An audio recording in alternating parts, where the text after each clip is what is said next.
At the Digital Scotland 2013 Conference and Expo in Edinburgh this month, some of the leading technology companies came together to showcase their knowledge and skills, network and show off their latest designs for delivering the government's vision of becoming a world-leading digital nation by 2020.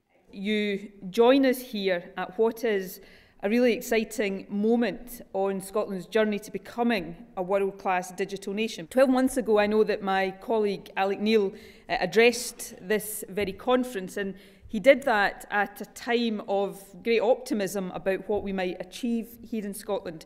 At the time Alec Neil addressed this conference, we just announced our intention to procure a next-generation infrastructure across the country.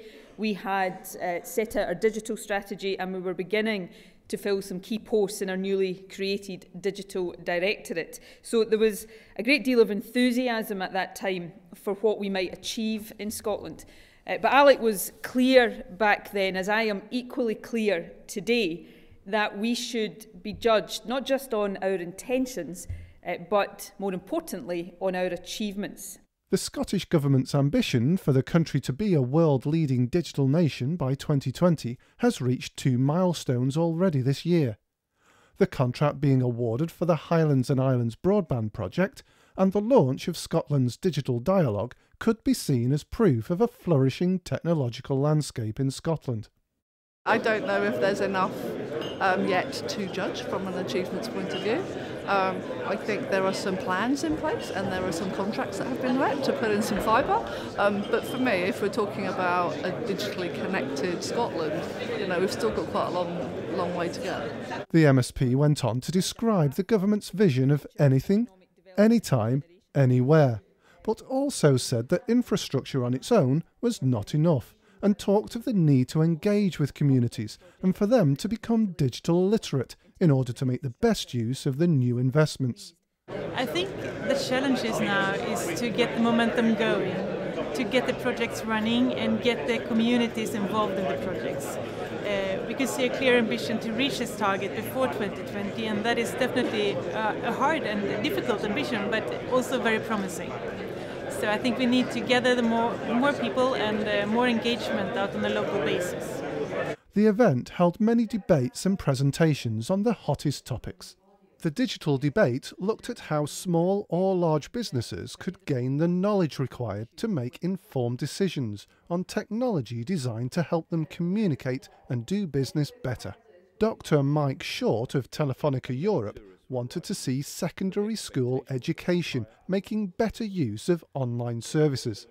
The session, Where Do We Go From Here?, set out to understand why people are excluded from all things digital and how knowledge holders could mobilise into communities to educate and help people understand the technology. I was invited to join a panel which was chaired by Brendan Dick, the director of BT in Scotland, and what Brendan was particularly interested in knowing about is what the sector that I'm involved in, the third sector in Scotland, can do in relation to making the most of digital technology. How can we engage with people more? How can we get people making more use of the technology available to meet more needs, deliver more services? Karen All from the Fibre to the Home Council of Europe said that greater speed was not enough. We had to understand how to use the new technologies. Simon Barrett from Avanti Communications supported a hybrid approach to providing broadband networks of using both mobile and fixed line delivery to remote communities. Meanwhile, David Crawford at the Centre for White Space Communications argued the case for using redundant space in the television spectrum to deliver broadband services. I came because I'm interested in all things digital.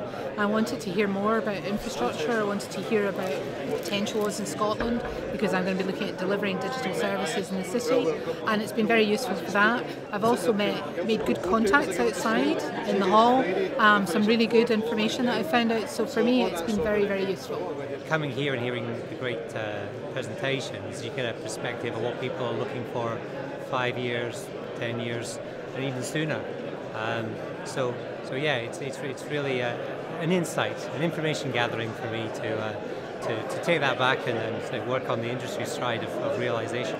Over the next few years, the introduction of 4G is going to make a tremendous impact on how data is transmitted and received. It's also going to spawn a whole load of new applications that haven't even been invented yet.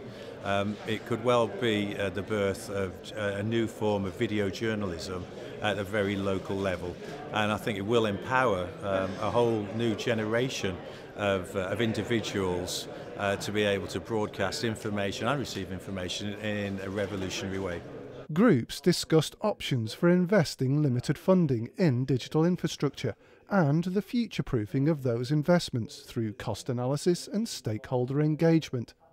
It's a very, very exciting time for the industry. It's a very, very exciting time for everyone, from government through to communities, because the internet and better connectivity is going to bring all of us so many more opportunities. And there are some keys here where we can actually turn this into our advantage and get economic growth, and also the social divide and the digital divide are all being discussed and addressed here. In the final session of the day, the MSP enjoyed support from the panel in driving the digital debate, with speakers agreeing that government now understands what is required and how to move forward. Mark Heathcote, Digital Scotland 2013 in Edinburgh.